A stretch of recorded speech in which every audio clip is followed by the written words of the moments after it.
everybody. Welcome to a Thursday edition of Wisconsin Weather Experts, exclusively on Fox Local and our Fox 6 YouTube page. Hope you're having a great day today.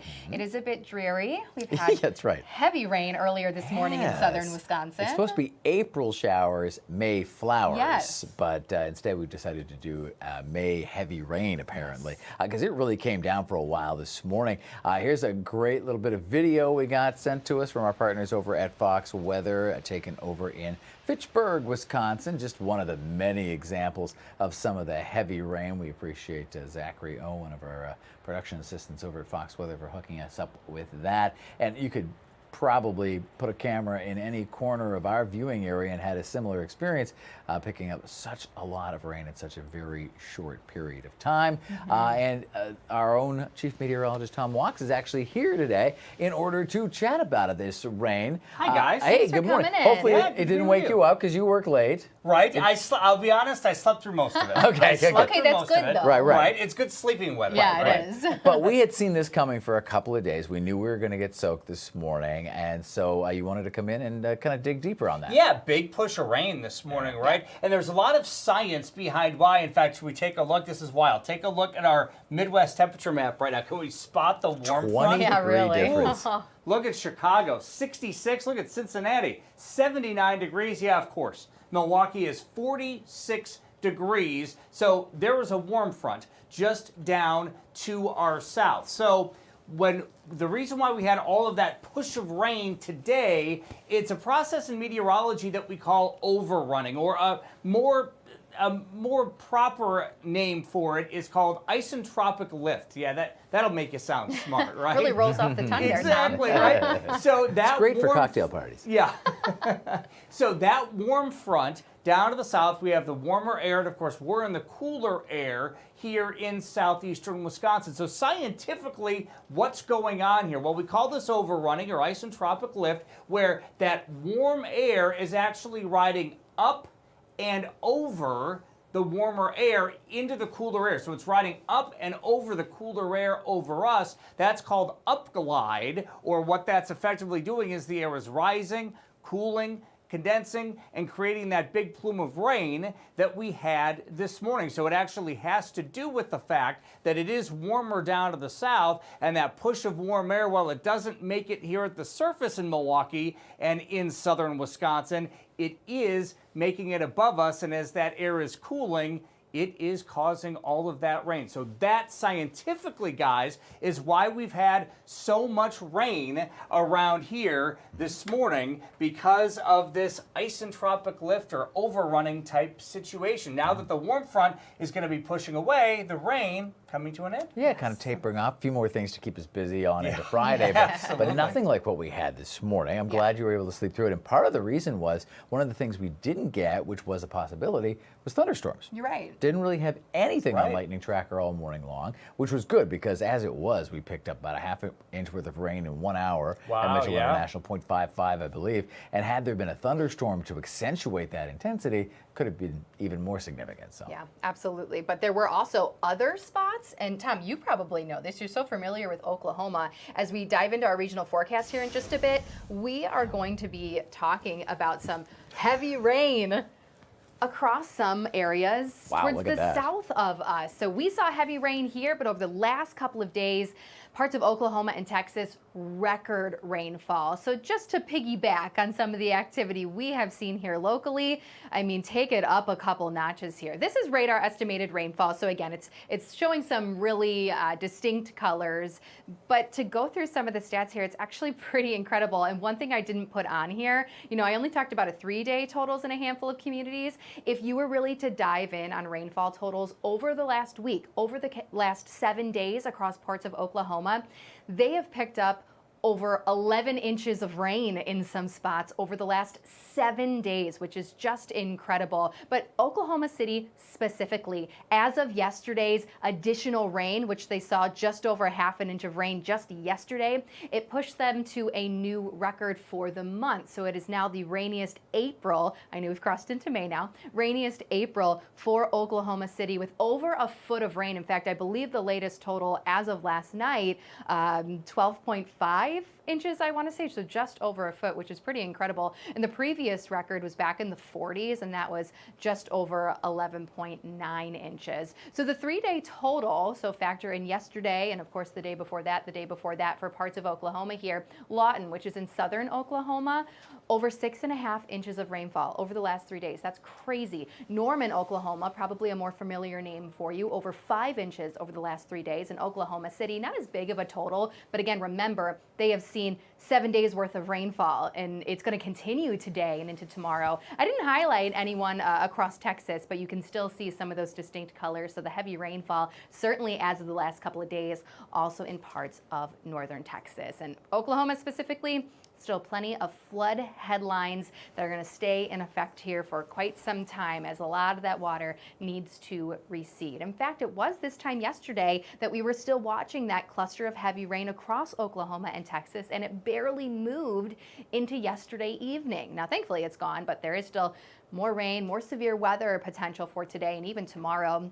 Not here though, no severe threat here, so we're just looking at some spotty showers for the rest of today. Notice out towards the east and towards the south there is both a marginal as well as slight risk, so there will still be some spots across the U.S. today dealing with a handful of severe thunderstorms. Here's the most notable system. Again, it's right around our area. Texas and Oklahoma right now actually quiet, and same with the Pacific Northwest. You know, there are a couple of spots, especially higher elevations out west, dealing with some snow, but most of the activity here along the East Coast and across the Great Lakes region. Look at all that heavy rainfall now that we saw in Wisconsin earlier this morning, now more so across northern Michigan. But Wisconsin itself still seeing some decent rain with spotty showers south of that front in Illinois, as well as extending out towards the west, Iowa into western parts of Minnesota. But again, as you can see in northern Michigan, that's where all that heavy and steady rain is that we saw earlier that brought us that 1/2 inch of rain in just 1 hour. Going through the rest of your Thursday, northern Wisconsin still going to see some light rain showers from here. Those of us in southern Wisconsin should see at least a little bit of a dry break, including through our evening and overnight, but we may wake up to a few more spotty showers early Friday morning, and northern Wisconsin will also see some rain still heading on into the first half of Friday. Also worth noting, it's clearly still a bit unsettled in the next couple of days across the Great Lakes region. Notice Friday evening, we see this next little disturbance coming together primarily south of us, but it may clip some of our southern communities with some light rain late Friday night into early Friday morning, or excuse me, Saturday morning, and then we will begin to dry things out for our weekend. May still see some clouds to start things out on Saturday, but we should see those clouds decreasing and still a pretty nice day across the area. Past that, we're still going to be watching that disturbance because there is the possibility it at least brings in a little bit more cloud cover on into Sunday. Fox models trying to retrograde this a little bit and bring in, meaning it's moving west instead of east, and bringing a few spotty showers in late in the day on Sunday. This is fairly new to the forecast. I did add in a little bit more cloud cover to southern Wisconsin for Sunday if we do end up seeing this. For now, we just need to watch how this system plays out. It's still a couple of days away, but just wanted to add in, number one, a fancy term for you that now you can remember, and number two, we may need to watch those weekend days just a little bit closer here in southern Wisconsin, as well as areas towards the east, Michigan, Illinois, as well as Indiana.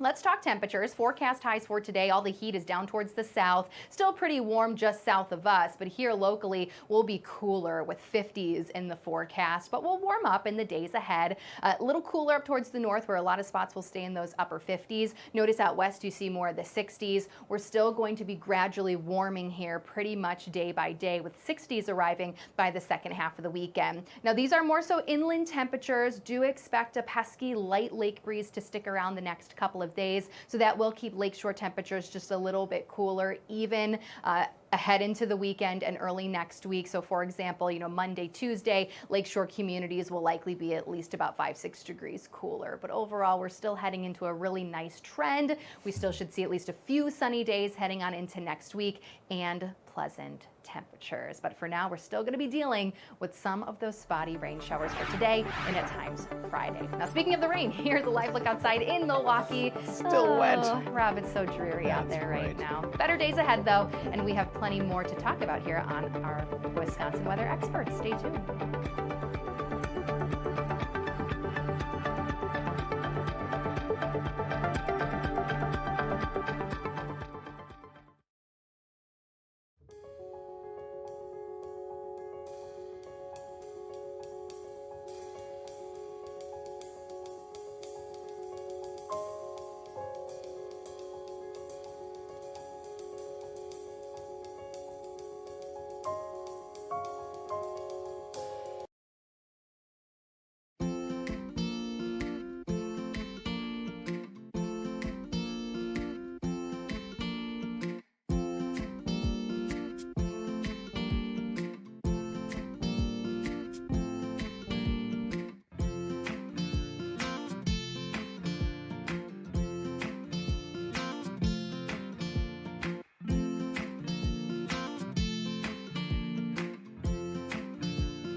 Welcome back, everybody. Well, before the commercial break, we talked a lot about flooding and some of the heavy rain that we've seen here locally, but of course, some of those rainfall totals from portions of Oklahoma and Texas, all stemming from severe weather in the past couple of days. And unfortunately, there's more on the way in those areas. Oh, yeah, it definitely is. And honestly, we have more to talk about as far as some of those deadly storms as well. So millions across the country are bracing for more extreme weather.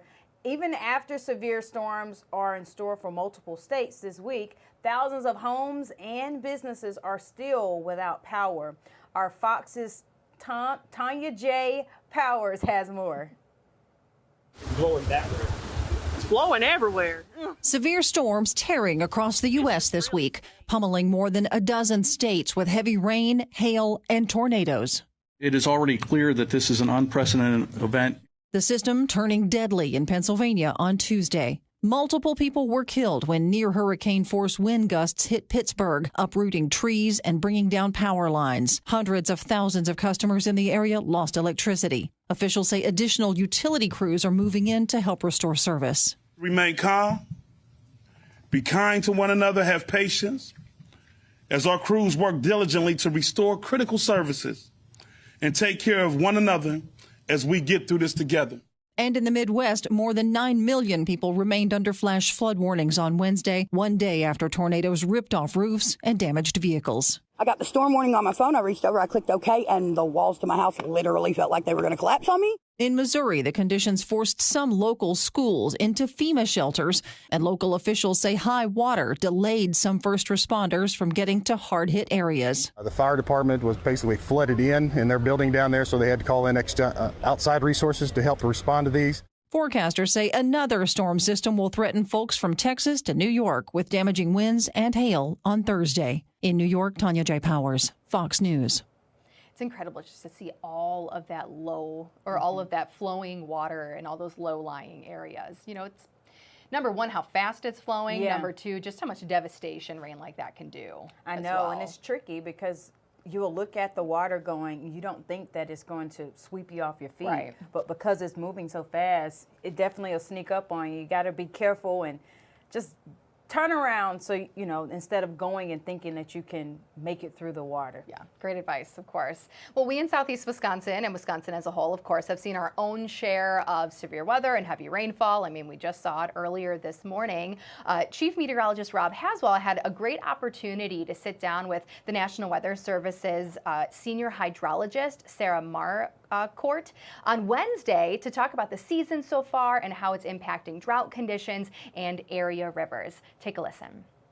And we're joined by Sarah Marquardt from our local National Weather Service office. And you are a hydrologist. For those who don't know, what does that mean?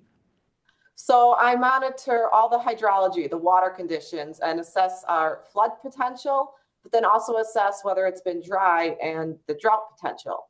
So I keep our staff up to date on the current conditions and then message flooding and drought risk for the state of Wisconsin and more particularly southern Wisconsin. There you go. So basically you study water or lack of water.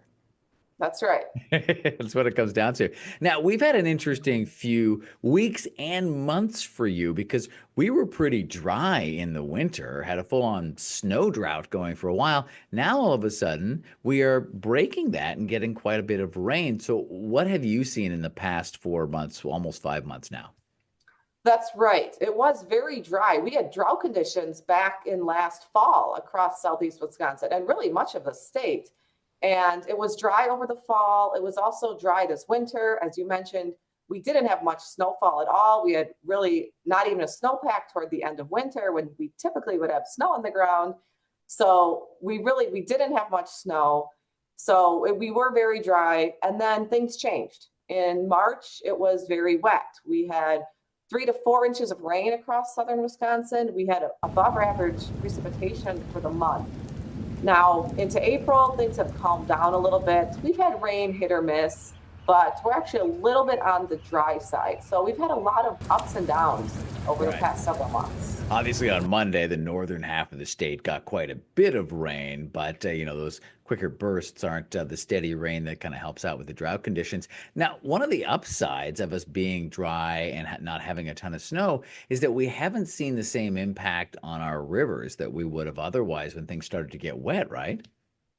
That's right. Yeah, typically this time of year when we get rainfall, the rivers rise pretty quickly. And a lot of that is because late winter, the ground is still frozen. A lot of that water runs off into the rivers more quickly.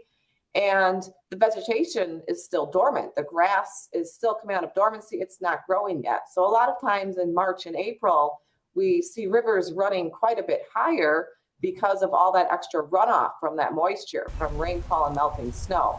So that was the case when we started to get rain in March and the ground was still frozen. But now that we've had some time to dry out a little bit in April, our rivers are not that high right now. And actually, they're running a little bit on the low side. So we could actually use a little bit of rain after having a few drier weeks here in southern Wisconsin. We've missed out on some of the recent rainfall and storms that other parts of the state have gotten. And it's much wetter up there across western and northern Wisconsin, really the northern half of the state. Things are much wetter.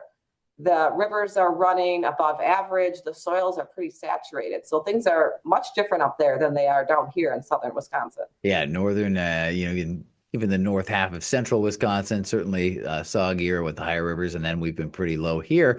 It also, I suppose, helped out with the ice jamming because we just didn't have that same ice to make those dams and jams along the river.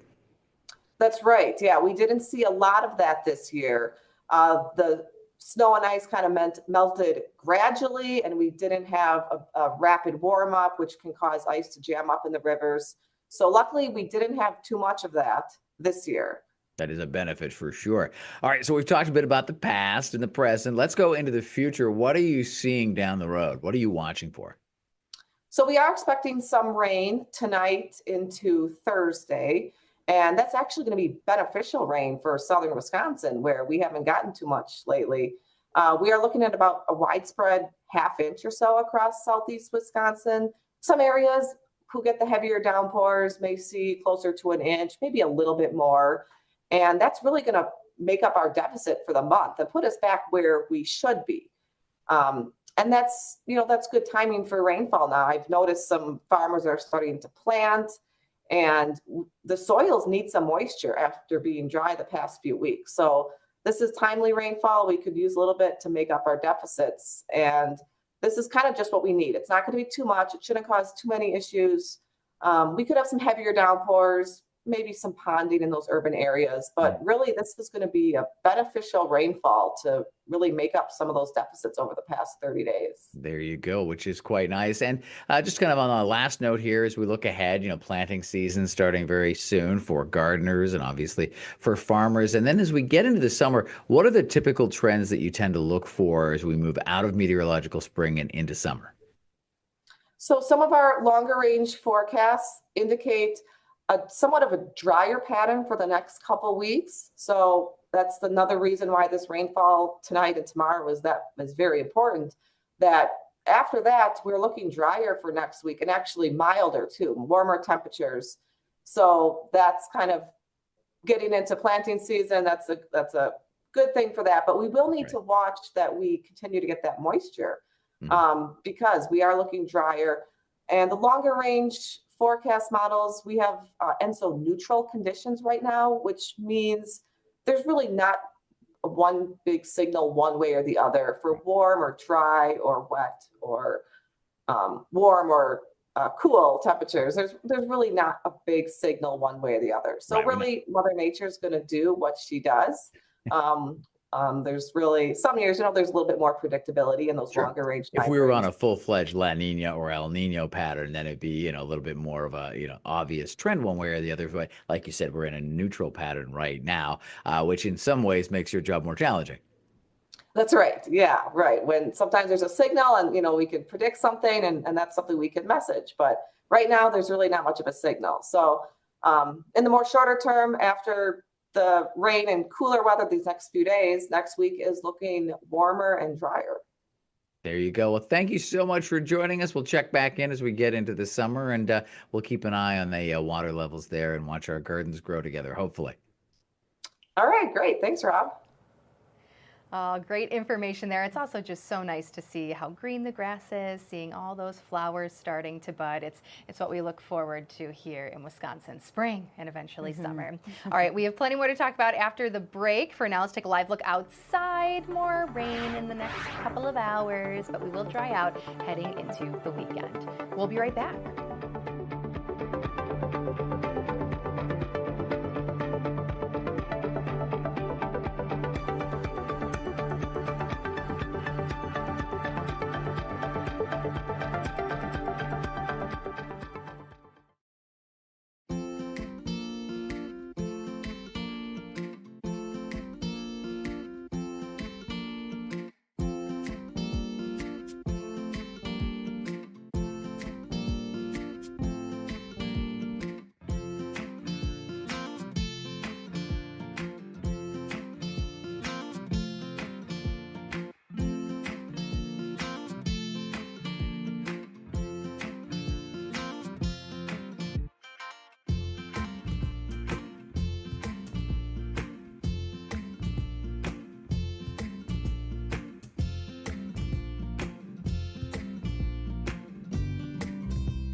All right, welcome back to Wisconsin Weather Experts, and we've shown a lot, and really we show a lot every week. So if you have any questions, we definitely would like to answer those. You can use that QR code at the bottom right of your screen, scan it and send your questions in. We would love to hear from you and get those answered. Love it.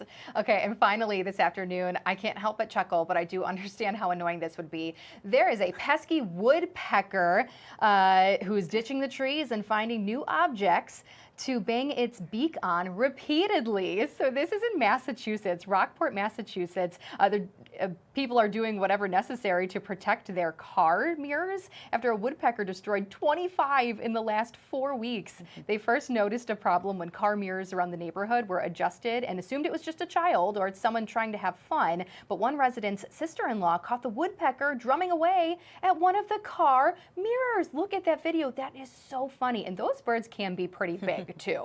So I can understand how that really could be an issue. Now, despite all the broken mirrors, residents remain unfazed. Nobody's really angry that the bird's breaking the mirrors, but it is a little bit of a nuisance. But nobody wants any harm to the bird. He's welcome to come back anytime. Woodpeckers have to do what woodpeckers do, especially during mating season. And you look at yourself in the mirror. Sometimes you do have to peck at that mirror if you don't like what you see. I see, there you go. Well, I'm glad they're in good spirits. Can't help but laugh, but just to avoid some damage now, residents in this area are just folding their mirrors in when they park their car. No harm done. I'm glad everybody's, in good spirits. Yeah, they're in very good spirits, because if they broke my mirror, I'd probably be upset. And I'm like, what is this? I would have thought it was weather or